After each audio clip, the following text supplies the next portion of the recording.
मंडळी, आज आपण वर्षभर टिकणारी चटपटीत आंबट गोड अशी कैरीची वडी बनवतोय। यालाच आम पापड किंवा कैरीची कॅन्डी सुद्धा म्हणतात।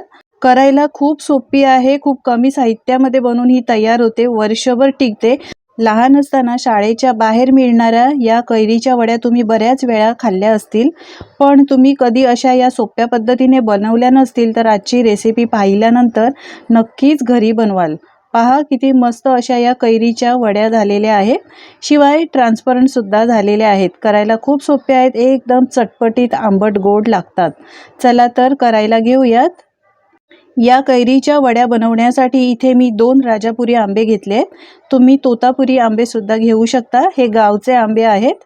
आता हे धुवून घेतलेले आहेत, मधून भाग करायचा आहे आणि कोय असेल तर कोय काढून टाकायची। आता ही कापून बघितली तर ही जाडसर आतमध्ये कोय वाटते, यासाठी आधी मी सुरुवातीला काय करते, वरचं सालच काढून घेते। हे बघा या पद्धतीने। आता कोवळा गर असेल तर मधून चिरून तुम्ही यामधला गर काढू शकता, कोय काढू शकता। जर यामध्ये बाटी असेल, कोय असेल तर या पद्धतीने असे चिरून घ्यायचे, हे बघा, आणि त्यानंतर याचे बारीक असे तुकडे करून घ्यायचे, हे बघा। जर तोतापुरी कैरी घेतली तर ती थोडीशी गोड असते आणि ही आहे राजापुरी, तर ही थोडीशी चवीला आंबट असते। हे बघा, दोन्ही कैऱ्या अशा मी चिरून घेतलेल्या आहेत। या पद्धतीने सुरुवातीलाच धुवून घ्यायच्या आणि त्यानंतर चिरून घ्यायच्या, अशा फोडी करून घ्यायच्या। आता या बारीक केलेल्या फोडी आहेत त्या सगळ्या मिक्सरच्या भांड्यामध्ये घालायच्या।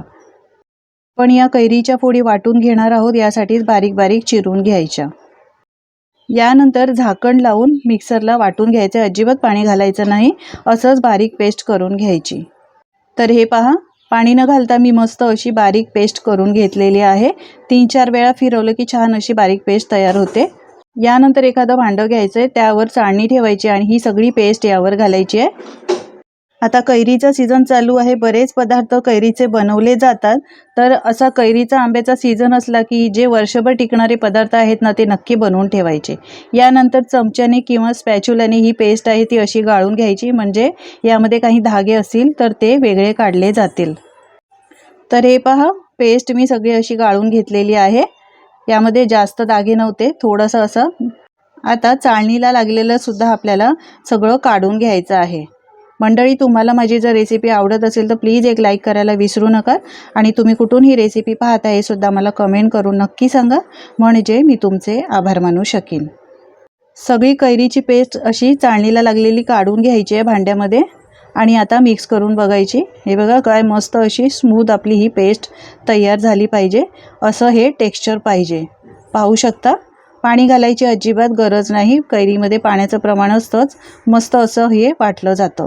यानंतर ज्या ताटामध्ये तुम्ही वडी सेट करणार असाल त्याला तेल लावायचं आहे, म्हणजे वडी आहे ना ताटाला जास्त चिटकत नाही, शिवाय तेल लावल्यामुळे वडीला छान अशी शायनिंग सुद्धा येते।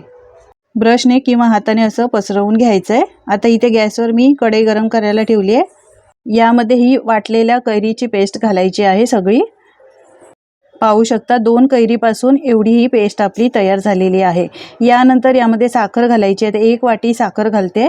आता कैरी जास्त आंबट असेल तर त्याप्रमाणे तुम्ही साखर घालू शकता, किंवा गोड असेल तर थोडंसं कमी साखर घालू शकता। यानंतर एक दालचिनीचा तुकडा घातला आहे, यामुळे फ्लेवर चांगला येतो। अर्धा लहान चमचा काळी मिरी पावडर घातली आहे, आणि यानंतर 1 मोठा चमचा यामध्ये चाट मसाला घालायचा। यानंतर अर्धा चमचा काळं मीठ घातलं आहे, आणि अर्धा चमचा इथे घालायचं आहे आपल्याला साधं मीठ। काळ्या मिठाचा वापर सुद्धा नक्की करा, शिवाय आपण चाट मसाला आणि काळं मीठ घातलं आहे ना, त्यामुळे ही वडी आहे ती मस्त अशी चटपटीत आंबट गोड लागते। अगदी बाहेर मिळते ना ठेल्यावाल्याकडे किंवा मार्केटमध्ये मिळते त्या पद्धतीची आपल्याला ही लागते। आता सगळं मिक्स करून घ्यायचं आहे, साखर विरघळेपर्यंत आणि हे बॅटर घट्ट होईपर्यंत एकसारखं लो टू मीडियम फ्लेमवर आपल्याला हे मिक्स करत राहायचं आहे। याचा हळूहळू तुम्ही पाहू शकता रंग बदलायला लागतो आणि मस्त हे दाट व्हायला लागतं। साखर घातल्यामुळे सुरुवातीला हे थोडंसं पातळ होतं, पण जसं आपण मिक्स करत जाऊ तसं हे बॅटर आहे ते थोडंसं घट्ट व्हायला लागतं, हे पहा, आणि नंतर कढईसुद्धा सोडू लागतं। एकसारखं मिक्स करत राहायचं आहे, म्हणजे ते तळाला लागत नाही। हे बघा, या पद्धतीने बॅटर आता छान असं घट्ट झालेलं आहे। हे बघा, थोडंसं आपल्याला अजून घट्ट पाहिजे। आता हा दालचिनीचा तुकडा आहे ना, तो काढून टाकायचा। यानंतर थोडं अजून मिक्स करून घ्यायचं, अजून थोडंसं हे बॅटर घट्ट पाहिजे, म्हणजे ही कैरीची वडी चांगली सेट होईल। पाहू शकता, कढई सोडते ही, पण जी साखर घातली आहे ना यामध्ये, त्याचा थोडा हळूहळू पाक व्हायला सुरुवात होते. याचा अर्थ आहे की आपलं हे बॅटर छान असं तयार झालेलं आहे. हे बघा घट्ट असं झालेलं आहे. कैरीचं हे मिश्रण आहे ते कढई सोडू लागलेलं आहे. यापेक्षा घट्ट करायची गरज नाही. गॅसची फ्लेम बंद करायची आहे. आणि हे बघा पाहू शकता मस्त असं टेक्स्चर आलेलं आहे शायनिंग. आता तेल लावलेल्या ताटामध्ये हे मिश्रण गरम असतानाच यामध्ये घालायचं आहे. लगेचच हे बघा तुम्ही पाहू शकता किती मस्त अशी याला शायनिंग आलेली आहे. वडीचं मिश्रण मी सगळं ताटात घालून घेतलं आहे. त्यानंतर ताट आहे ते असं गोल गोल फिरवायचं आहे, म्हणजे ते आपोआप पसरलं जातं आणि व्यवस्थित सेट होतं. आता या वड्या आहेत त्या मी थोड्याशा जाड्या करते. तुम्हाला जर पातळ करायच्या असतील तर तुम्ही हे मिश्रण 2 ते 3 ताटामध्ये सेट करू शकता. आता हे सेट करून झालेलं आहे. आपल्याला 2 ते 3 दिवस ऊन दाखवायचं आहे, किंवा तुम्ही रूम टेम्परेचरवर ठेवणार असाल तर 3 ते 4 दिवस लागतं. तर मला ही वडी सुकायला 3 ते 4 दिवस लागलेले आहेत, म्हणजे 3 दिवस पूर्ण आणि अर्धा 1 दिवस लागलेला आहे. तर हे बघा त्यानंतर तुम्ही पाहू शकता असे ही वडी काढून घ्यायची. तेल लावल्यामुळे ती सहज निघते. पाहू शकता हातसुद्धा यामध्ये माझा दिसतोय.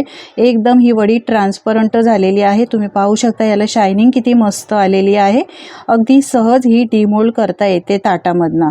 आता याला हव्या त्या आकारामध्ये तुम्ही कापू शकता. तर मी चौकोनी आकारामध्ये कापून घेते. लहान लहान आकारामध्ये कापून ठेवली ना तर ती खायलासुद्धा इझी जाते. व्यवस्थित आपल्याला ही खातासुद्धा येते. शिवाय स्टोअरसुद्धा करता येते. एखाद्या एअरटाईट कंटेनरमध्ये तुम्ही स्टोअर करू शकता. तर लांब लांब स्ट्रिप्समध्ये हे बघा पट्टीमध्ये मी कापली आहे. पहा किती मस्त अगदी लवचिक अशी ही कैरीची वडीची पट्टी तयार झालेली आहे. पहा शाईन पाहू शकता. याची जाडी पाहू शकता. मी थोडीशी जाडी बनवलेली आहे ही वडी. तर तुम्हाला पाहिजे तर तुम्ही पातळ आकाराच्या वड्या बनवू शकता. तर तुम्हाला आता या रोल करून सुद्धा दाखवते. हे बघा अजिबात तुटत नाही. मस्त असा याचा रोलसुद्धा बनतोय. आता या आपण चौकोनी आकारामध्ये कापून घ्यायच्या आहेत. तर लहान लहान आकारामध्येच मी कापून घेते, म्हणजे त्या स्टोअर करू शकतात. मोठ्यांपासून लहानांपर्यंत सगळ्यांनासुद्धा या खाता येतात. याच पद्धतीने सगळ्या वड्या कापून घ्यायच्या आहेत. हे बघा लहान लहान आकारात अशा कापून घ्यायच्या. तर सगळ्या वड्या मी अशा कापून घेतलेल्या आहेत. हे बघा मस्त दिसत आहेत. शिवाय याची चव ना एकदम मस्त चटपटीत आंबट गोड लागते. तुमच्या तोंडाला चव नसेल तर एखाद्या वेळी तुम्ही अशी ही एक वडी खाल्ली ना तर तोंडाला मस्त चव येईल. पहा काय मस्त अशी ही वडी तयार झालेली आहे. याला रॉ मँगो कँडी म्हणतात, आम पापड म्हणतात आणि कैरीची वडीसुद्धा म्हणतात. पाहू शकता किती मस्त झाली आहे. आता ही तुम्ही हवाबंद डब्यामध्ये स्टोअर करून बाहेरच ठेवू शकता. फ्रीजमध्ये ठेवायची गरज नाही. फ्रीजमध्ये ठेवली तर थोडासा याला ओलसरपणा येतो, पण जास्त प्रमाणात जर तुम्ही बनवली तर ती फ्रीजमध्येच ठेवा. मस्त दिसते. तुम्हीसुद्धा या पद्धतीने करून बघा मंडळी. करून बघितल्यानंतर तुमचे अनुभव माझ्यासोबत शेअर करा. आजची रेसिपी जराही आवडली असेल तर लाईक करा आणि शेअर करा.